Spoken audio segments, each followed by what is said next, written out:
Maybe what you call exhaustion is grief for a life that was never yours. It's not the kind of grief people talk about. There's no funeral, no condolences, no permission to collapse. Just a quiet ache behind the eyes. A dull silence that follows you through routine. A kind of mourning without a name for the self that never got to live. At 40, something breaks, but not with noise. It breaks with absence. The illusion we chase for decades, that once you get there you'll feel whole, dissolves in front of you. The job, the partner, the plans, the house, all the things you were told to build, suddenly feel like a performance staged for someone else's applause. And when the curtain falls, what remains isn't peace, it's emptiness. You've done everything right, you've worked, you've loved, you've endured. And yet, it didn't save you from the feeling that something is missing, not outside, but inside. You believed in the unspoken promise that effort would earn you happiness, that discipline would buy you meaning, that if you kept going, kept pushing, kept becoming, one day the weight would lift, but the promise was never real. It was built on fear, on speed, on the desperate hope that productivity could mask pain. Now, there's no more noise to hide behind. Just the raw echo of a question you don't want to ask. Was this ever my life? Nietzsche once said, "He who has a why to live can bear almost any how." But no one warned you about inherited whys. No one told you that chasing someone else's dream, even with all your heart, would still leave you empty. And now, in the stillness, the truth creeps in.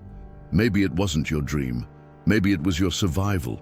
You've aged, but not grown. You've succeeded, but not arrived. You're not in crisis because you failed. You're in crisis because success didn't save you. And now you're here, at the edge, not afraid of wrinkles or birthdays, but afraid of something far more terrifying. The realization that you've lived 4 decades inside a life that was never really yours. They told you that life would settle, that after the chaos of your 20s and the hustle of your 30s, peace would come, as if aging were a reward, not a reckoning. But the peace never came, only repetition. At 40, what enters your life isn't balance, it's inertia dressed up as maturity. You don't slow down because you've reached serenity. You slow down because something inside you gave up trying. You start calling it routine, as if naming it makes it noble. Wake, work, scroll, sleep, repeat. You smile at your partner, but the laughter feels rehearsed. You show up at work, but your presence is a costume. You make dinner, answer emails, pay bills, and somewhere in between, you forget how it felt to want something.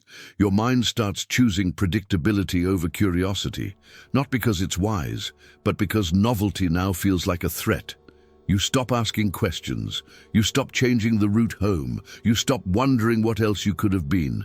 This is what they call peace. But it isn't peace. It's silent surrender. The brain, once wired for dreams, now craves sameness like a drug. And that sameness becomes your God. You worship the familiar because it doesn't ask anything of you. It lets you vanish quietly. You become someone who no longer makes decisions, just follows patterns, not because life is stable, but because it's numb. And this numbness wears a smile. It fools others, it might even fool you. But at night, when no one is watching, when the lights are off and the roles are paused, you feel it. The hollowness under the calm, the stillness that suffocates. And the quiet voice you try to silence says what you fear most. You didn't choose this. You settled into it. You surrendered not because you found peace, but because you lost the strength to search for something else.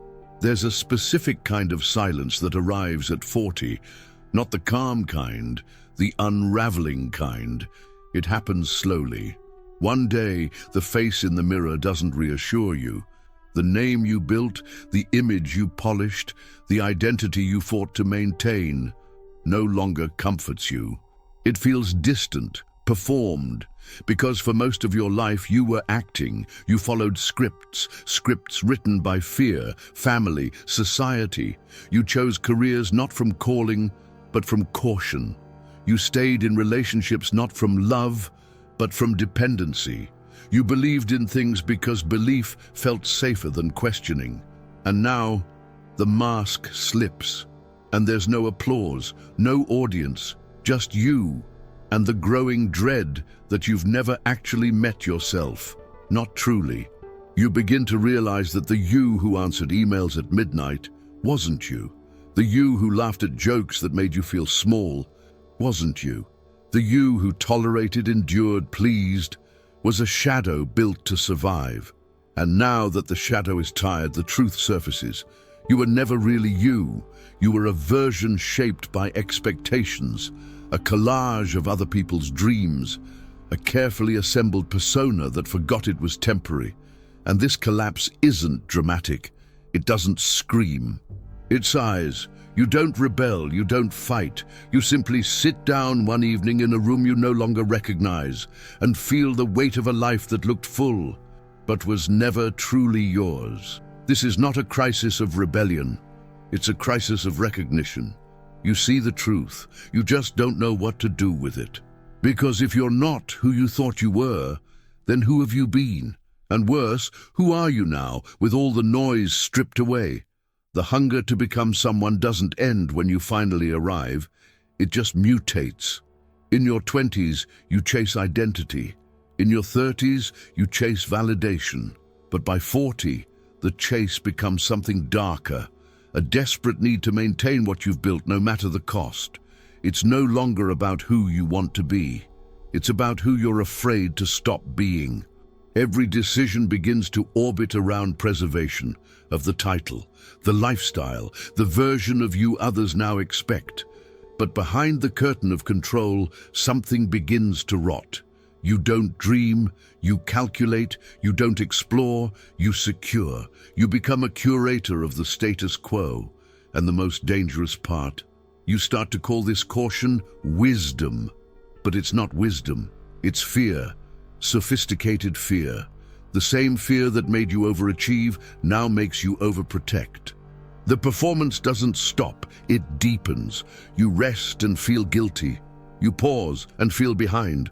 You succeed and feel nothing. The emptiness isn't because you have nothing, it's because everything you have still doesn't feel like enough.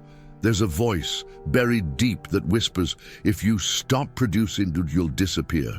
And you believe it, so you keep going, not out of inspiration, but survival. You polish the identity, you post the highlights, you check the boxes. And yet, when the lights go out and the applause fades, you lie in bed with one unbearable truth. You don't know how to exist without the performance. And that is the real addiction. Not to success itself, but to the illusion that being enough means never being still.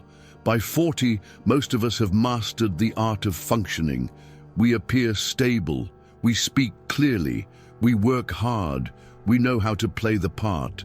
But beneath the structure, there's a fracture, and we've learned to cover it with competence. The functional man is praised, the independent woman is admired. But often, these are just well-dressed survivors, people who learned early on that needing is dangerous and depending is weakness. So they built fortresses out of self-reliance. They became good at everything except receiving. They're the ones who always show up, who carry others, who never fall apart. Not because they're whole, but because they were never allowed to break. And that's the hidden trauma. The trauma of always holding yourself together because no one ever caught you when you fell. So you stopped falling, you stopped needing, you stopped hoping that anyone could truly see you. Independence became your armor, not pride, but protection, not freedom, but fear. You don't say, I don't want love. You say, I'm fine. But what you mean is, I don't want to be left again. You stopped reaching out, not because you're strong, but because it hurts too much to reach and be met with absence. You perform strength. You perform okay. You even convince yourself most days. But in the quiet, the truth surfaces. You don't crave connection. You crave invulnerability. And that is the loneliest kind of survival. To be surrounded, admired, respected, and still untouched. At 40, something begins to decay, but not in a way you can measure, in a way you can only feel. Friends drift, not in anger, but in quiet disconnection. The phone rings less. The laughter feels more like memory than presence. You begin to sense that some doors will never open again. Your parents, once symbols of permanence, become fragile. Their bodies weaken, their words repeat. You catch yourself watching them with a tenderness you never expected and a fear you never named. And your own body shifts. It doesn't bounce back the way it used to. The face changes shape. The joints speak louder. The energy fades without asking. You wake up tired from dreams you don't remember, and in the middle of all of this, the dreams you once clung to, the ones that gave your suffering a purpose, begin to fade. Some because they were unrealistic, others because you've changed too much to still want them. This is grief, not the grief of death, but the grief of slow disappearance. You are dying, not physically, but symbolically. The past begins to let go of you. And the future hasn't arrived yet. You're in between, no longer who you were, not yet who you'll become. And this in-between is unbearable. So you reach for anesthesia, not because you're weak, but because the silence is too loud. Sex, noise, food, scrolling, performing. Anything to avoid what's rising from the cracks.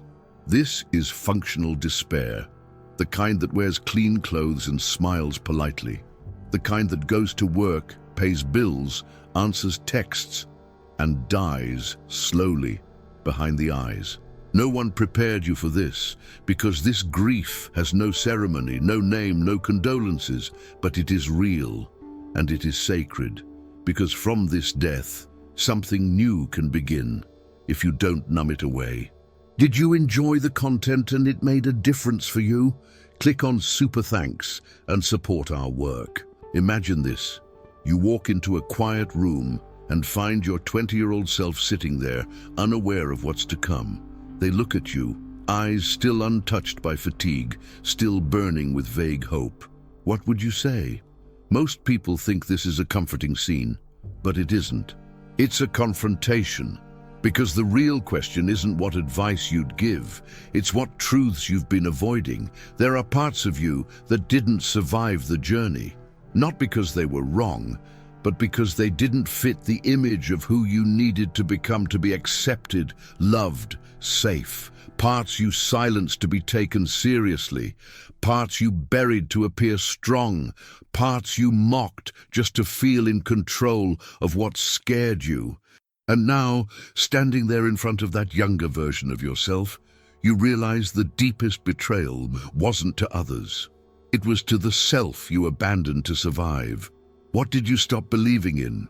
What did you stop writing, drawing, dancing, daring? Because someone once told you it wasn't practical. What emotion did you stop expressing because it made others uncomfortable? You see, the letter isn't nostalgic. It's not a sweet message of encouragement. It's an inventory of all the moments you let yourself disappear, quietly, for the sake of being liked, needed, respected. And the worst part? You knew. You always knew. You just didn't think you had another choice. Now you do. Because facing that letter, letting it speak without defending yourself, is the beginning of a different kind of honesty. One that doesn't fix the past, but finally sees it. And in that seeing, something ancient begins to breathe again. Not to return to who you were, but to reclaim the parts you still need to become who you really are. There's a point in life where the last illusion breaks. Not the illusion of happiness, not even the illusion of love, but the illusion of rescue. You wait, maybe unconsciously, for someone to finally see you, to say, yes, this is who you are, to tell you that your pain made sense, that you're allowed to stop performing, that now, finally, it's safe to rest. You wait for a voice, a hand, a mirror, but no one comes, not because they don't care, but because they can't. No one else was built to hold your inner world. No one else knows the weight of your silences. And so, slowly, the waiting ends. not with a bang, but with a quiet, irreversible understanding. You are the one who has to decide, the one who has to forgive, the one who has to name the past, grieve the future, and hold the present like a broken bird. It's not a heroic moment, it's a lonely one. You're not standing tall, you're not giving speeches, you're not glowing with purpose, you're just awake, finally. And that's where real adulthood begins, not when you have answers, but when you stop outsourcing your soul, when you stop looking for a parent in your partner, a savior in your career, a god in the voices of strangers. It's not about becoming invincible, it's about accepting the cost of being free, because freedom doesn't feel good at first. It feels like loss, like floating without an anchor, like letting go of the applause that kept your heart on life support. But underneath that terror is truth, and underneath that truth is the beginning of something sacred, a self that no longer begs to be seen, because it has finally chosen to exist. At 40, something ancient begins to crack, and for a moment it feels like failure. You stare at the life you built, the routines, the relationships, the reputation, and wonder why it all feels like ash. Why nothing soothes, why even your own reflection feels like a stranger in disguise. But this collapse is sacred. It's not a breakdown, it's a breaking open. You were never meant to carry that version of yourself forever. The one who conformed, the one who performed, the one who survived at the cost of authenticity. There's pain now, yes, but it's a clean pain, not the dull ache of pretending, not the slow rot of avoidance. It's the sharp clarity of finally seeing what you are not.